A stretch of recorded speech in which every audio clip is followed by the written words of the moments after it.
ইরানের নিহত সর্বোচ্চ নেতা আয়াতুল্লাহ আলী খামেনির রাষ্ট্রীয় শেষকৃত্যের আনুষ্ঠানিকতা শুরু হচ্ছে শনিবার থেকে। এ উপলক্ষে তেহরানের ইমাম খোমেনি মোসাল্লা কমপ্লেক্সে চলছে ব্যাপক প্রস্তুতি। কর্মীরা ধুয়ে মুছে পরিষ্কার করছেন পুরো এলাকা, আর বিভিন্ন স্থানে টানানো হচ্ছে খামেনির প্রতিকৃতি সংবলিত ব্যানার।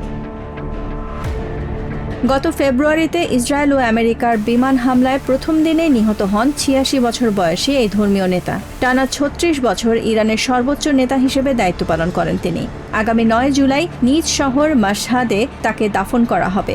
এর আগে তেহরান, কোম এবং ইরাকে একাধিক শোক অনুষ্ঠানের আয়োজন করা হয়েছে। শেষকৃত্য ঘিরে নজিরবিহীন নিরাপত্তা ব্যবস্থা নেওয়া হয়েছে বলে জানিয়েছে Islamic revolutionary guard corps IRGC। বাহিনীটির দাবি, অতীতের বড় জনসমাগমের অভিজ্ঞতা কাজে লাগিয়ে সব নিরাপত্তা সংস্থা সমন্বিতভাবে দায়িত্ব পালন করছে। বৃহৎ জনসমাগম ও রাষ্ট্রীয় অনুষ্ঠান আয়োজন এবং সেগুলোর নিরাপত্তা নিশ্চিত করার ব্যাপারে আমাদের দীর্ঘ অভিজ্ঞতা রয়েছে। ইরানের নিরাপত্তার মূল ভিত্তি জনগণ। নিরাপত্তা, আইন শৃঙ্খলা ও গোয়েন্দা সংস্থাগুলো সমন্বিতভাবে কাজ করে। অতীতেও লাখো মানুষের সমাগমে আমরা সফলভাবে নিরাপত্তা নিশ্চিত করেছি। খামেনির শেষ শ্রদ্ধা জানাতে অনেকেই ব্যক্তিগত পরিকল্পনা বদলে তেহরানে অবস্থান করছেন। বিভিন্ন বিশ্ববিদ্যালয়ের শিক্ষার্থীও স্বেচ্ছায় শেষকৃত্যের আয়োজনের সঙ্গে যুক্ত হয়েছেন। এদিকে যুদ্ধ পরবর্তী সময়ে বেকারত্ব, মূল্যস্ফীতি ও অর্থ সংকট এখনও বড় চ্যালেঞ্জ হয়ে রয়েছে ইরানের জন্য। তবুও দেশের ভবিষ্যৎ নিয়ে আশাবাদী অনেক নাগরিক। আমার বিশ্বাস, প্রতিদিনই ইরানের পরিস্থিতির উন্নতি হবে।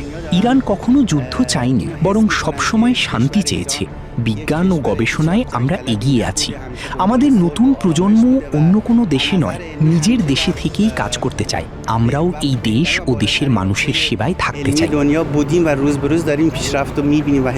অন্যদিকে কাতারের পররাষ্ট্র মন্ত্রণালয় জানিয়েছে, খামেনির দাফন সম্পন্ন হওয়ার পর আবারও পরোক্ষ আলোচনায় বসবে ইরান ও আমেরিকা। তবে সর্বশেষ বৈঠকে স্থায়ী শান্তি প্রতিষ্ঠার বিষয়ে উল্লেখযোগ্য কোনো অগ্রগতি হয়নি।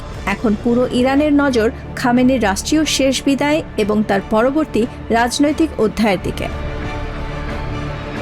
Nahid Sihan, TVN 24 news desk.